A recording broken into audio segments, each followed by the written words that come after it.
First, I'd like to thank you, all the organizer of the ContinualAI Unconf for providing this platform for knowledge exchange and growth. I'm really happy to be here among you to present my work. My name is Thibault Malherbe. Today, I have the privilege of presenting my pre-registered paper titled Implicit Neural Representation as Vectorizer for Classification Tasks Applied to Diverse Data Structures. Let's delve into the topic. To start, I will come back to the basics and answer to several questions. First, what is an implicit neural representation? This is the most important concept to understand what I want to do in this paper. Secondly, I will present what is a functa, which is a way to see an INR. After that, I will explain to you what motivated the use of functa to perform classification tasks. And finally, I will try to convince you that is related to continual learning. Let's talk about and define what is an implicit neural representation, or INR. Whatever the kind of data that could be seen as a signal, it's possible to create a function based on neural network that could reconstruct your data. In other words, an INR is a neural network that can learn to represent complex shape and patterns without explicitly encoding their geometry, topology, or other explicit mathematical description. Let's take an example with an image. Instead of storing the proper image, you could use a neural network taking coordinates of any pixel that have learned to predict the RGB value of that pixel. The main advantage is to make your data continue. With the original image, you have only limited number of pixels, but with an INR, you could predict any number of values. For example, you can predict the value between two existing pixels or even around the picture. This is the same thing for time series. If you want to upsample, downsample, or just store it later, you can use INR. Now let's talk about functa. A functa is not more than an INR that is seen as a data. If we take the example of the image, when we have trained an INR on our image, we have a neural network which is specifically made to reconstruct this particular image. The idea of functa is to take every layers of your neural network and flatten the values contained inside, like biases, weights, and create a vector that will represent your data. So you had an image at the very beginning, and now you have a simple vector of float that represents your data. Now that we have these concepts, it's time to know why we would like to compare functions to perform our classification instead of using directly our raw data. The first thing is the automatic featurization of this approach. Whatever the kind of data you process, there is often a step of featurization to extract knowledge.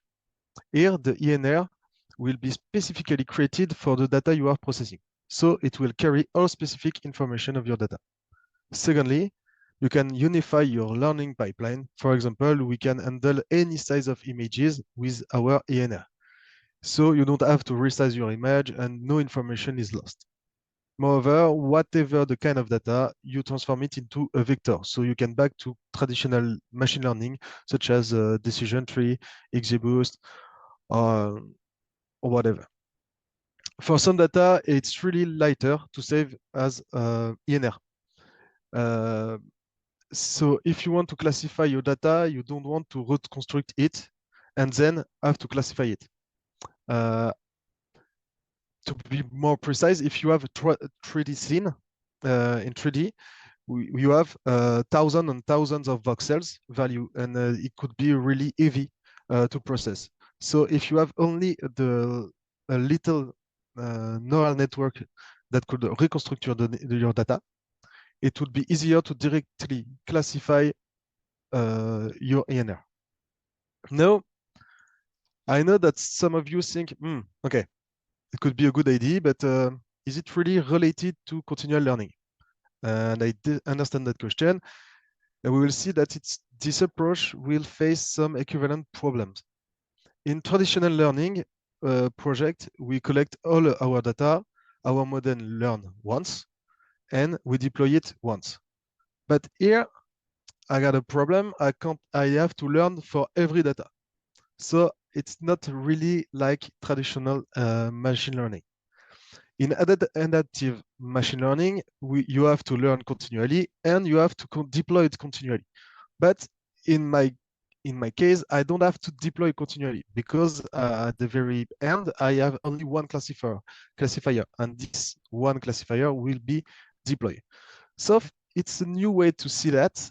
We have to learn continually because each data is a new model, but you don't have to deploy it continually. You just have to deploy once. And that's it. That's why we will face similar challenges than regular continual learning because we will have to perform a large number of training across the time. Moreover, we have to keep in mind this will be the first experiment about using functas to perform classification problem. But in the future, it will be essential to decrease the compute time because here one data equal one model training. It could be very long and expensive. And the best way to decrease the number of calcul is to use an hyper network to create a new ENR. And this hyper network will have to constantly learn across the time. Now let's talk about the protocol and the data that will be used for the experimentation. The first thing now is to know what will be answered. Excuse me. What are the real problematics behind this new approach? We will see that we'll see what type data has been chosen to do our experiment and precisely which dataset. Finally, I will present you the measure that will be used to conclude on our experiment at the end. So our goals. The first question we have to respond to is this even possible to classify data that way? If functa do not carry any important or differentiating information, it will not be possible to classify them. Secondly, is good ENR a good functa? In this case, a good functa permits us to perform a classification task with a good accuracy, but a good ENR is a function that permits to reconstruct data with high precision without noise. So we would like to know if a good ENR is also a good functa. The third question could ask another way. Are we able to perform classification with better scores than usual, such as CNN with images? The last question will be not measured, but it's a real question.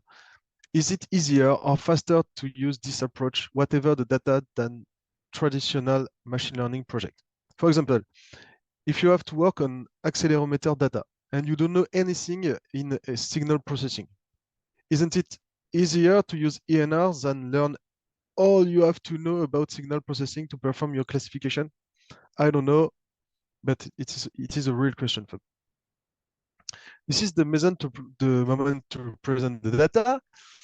First, we will use Cypher 10, the Chris favorite dataset. This is an image dataset with 60,000 images divided into 10 classes. Moreover, the second dataset will be HMDB 51 dataset. The human motion database has 6,700 video divided in 51 different classes. The third dataset is a sound dataset called ERC50. There are 2,000 audio clips divided in 50 categories. And the last dataset is a human activity recognition dataset with accelerometer data. There are 10,000 samples representing 6 modalities. We chose these 4 datasets because they are used in many research papers in computer science. It will allow us to compare with several types of models and know how effective this approach is. For our experiment, we will take images or video or sound or time series. For each data, we will have to perform a dedicated training to create an ENR. From this ENR, we will extract all the information to create our vector, the functa. And then we train our classifier. to simplify experiment, which shows XGBoost as a classifier because it can handle data with a large number of columns. In this case, the number of columns could be very large because with a large neural network, you can have thousands and thousands of bias on weights. To finish, to measure the performance of our approach, we need two main measures. The first one is the PSNR. It measures the noise between the ground truth data and the data reconstructed by an ENR. And the second will be simply the accuracy. It will allow us to know if the functors are created are good and permit us to classify well our data. In summary, we would like to classify different types of data such as image, video, audio, time series. To do it, we will use ENR and functa.